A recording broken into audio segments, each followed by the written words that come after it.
Welcome back to my channel at Mamawoobee. So for today, we will be doing the unboxing of the Wushu Glow Fan. So dapat pala, karga ko na siya kanina. Madali lang to. So kung hindi pa kayo nakaka-subscribe, go ahead and hit that subscribe button and like and share na rin.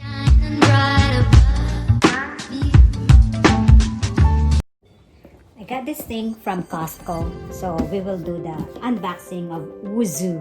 I'd like to thank my husband for this idea of doing the unboxing. So, eto, bubuksan ko na siya. Hindi pa namin ito nabuksan. Ganyan lang talaga siyang dumating.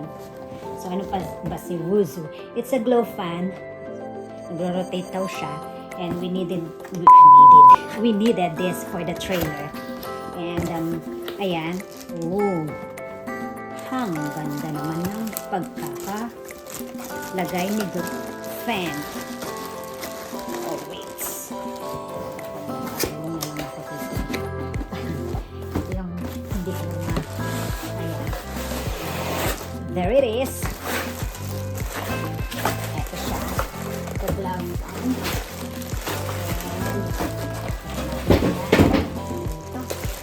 Oh, ganun pala siya.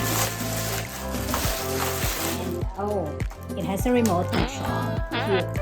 So, ilalagay namin ito sa kwarto sa trailer. Ganyan lang siya kaliit. That small. This is how small it is. Wala, ma. Wait. Again.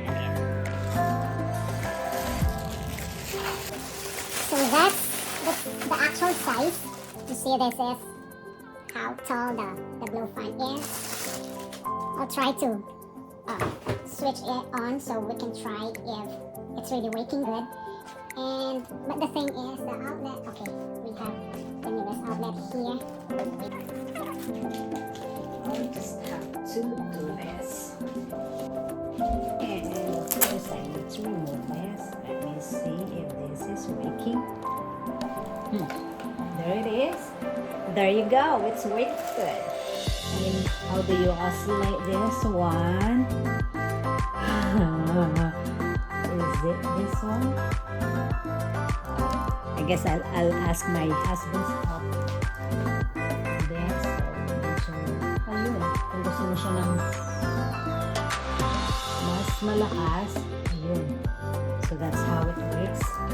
Let's see how it rotates. Oh, that's how it rotates. Yung oscillation niya. See? It's cute and it's cool. Doon lang naman siya sa table.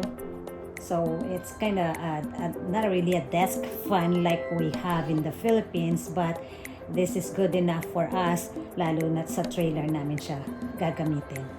So there you go. Oh, may timer pa siya. 1 to 4 hours. Cool. So that's the unboxing of Wushu. So, there it is. Short video for you today. Kung di pa kayo nakaka-subscribe, go ahead and hit that subscribe button and like and share na rin. Tudu!